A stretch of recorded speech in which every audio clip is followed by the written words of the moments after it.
السلام علیکم ورحمۃ اللہ وبرکاتہ۔ سحری کی اذانیں ہونے والی ہیں، تو میں نے کہا اس وقت سے فائدہ اٹھایا جائے۔ جو سالکین طریقت ہے یا سالکین طریقت نہ بھی ہے، وہ 2 رکعت برادران اسلام نماز پڑھیں، اور فرض میں صلاۃ حاجت کی بات بتا رہا ہوں، اور اس کے بعد پھر یہ جو دعائیں کثرت سے چلتے پیٹتے اٹھتے میں پڑھتے رہیں۔ ایک تو یہ، دوسرا جو لوگ نماز پڑھتے ہیں تو رکوع میں جب آپ جائیں تو سبحان ربی العظیم کے بعد بعض لوگ یہ بھی پڑھتے ہیں سبحانک اللہم ربنا وبحمدک اللہم اغفر لی، لیکن آپ لوگ یہ پڑھیں سبوح قدوس رب الملائکۃ والروح، جتنا پڑھ سکتے ہیں، اور اس کے بعد پھر سبحان ذی الجبروت والملکوت والکبریاء والعظمت۔ پھر یہ آپ رکوع میں بھی پڑھیں، کثرت سے رکوع میں بھی پڑھیں اور سجود میں بھی پڑھیں، اور اس کے بعد پھر جب السلام علیکم ورحمۃ اللہ آپ پڑھتے ہیں تو اس کے بعد یہ چلتے پھرتے اپنے مشکلات کے لیے سبوح قدوس ربنا ورب الملائکۃ والروح، ربنا بھی پڑھ سکتے ہیں، کوئی حرج نہیں ہے، اور سبحان ذی الجبروت والملکوت والکبریاء والعظمت، یا جو تراویح میں ہم دعا پڑھتے ہیں سبحان ذی الملک والملکوت، سبحان ذی العزت والعظمت والہیبت والقدرت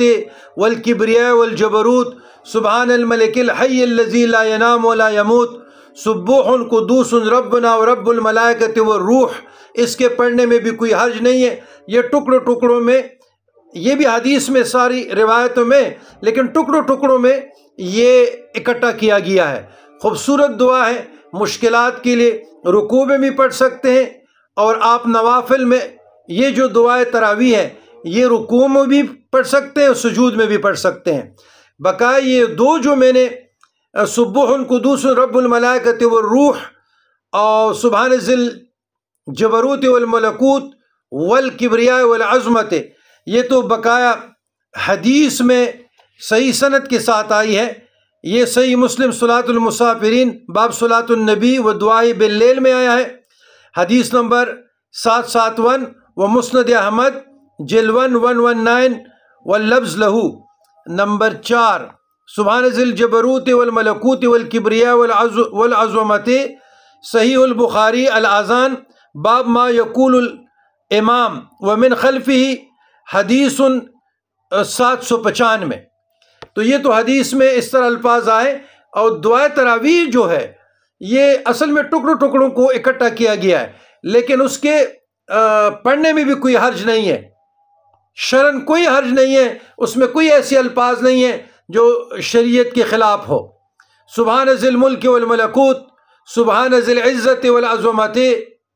والعزت والہیبت والقدرت والکبریاء والجبروت، سبحان الملک الحی الذی لا ینام ولا یموت، سبوح قدوس ربنا ورب الملائکۃ والروح، اللہم اجرنا من النار، یا مجیر یا مجیر یا مجیر۔ تو یہ دعائے تراویح آپ نوافل میں کثرت سے پڑھتے رہیں، تو انشاءاللہ یہ کشف کے لیے بہتر ہے، روحانی ترقی کے لیے بھی بہتر ہے، مستجاب الدعوات ہونے کے لیے بھی بہتر ہے، اور مصائب سے نکلنے کے لیے تیر بہدف ہے، تریاق ہے، مجرب ہے۔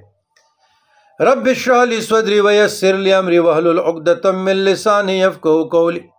وصلی اللہ تعالی علی خیر خلقہ سیدنا محمد وآلہ وصحبہ اجمعین برحمتک یا ارحم الراحمین۔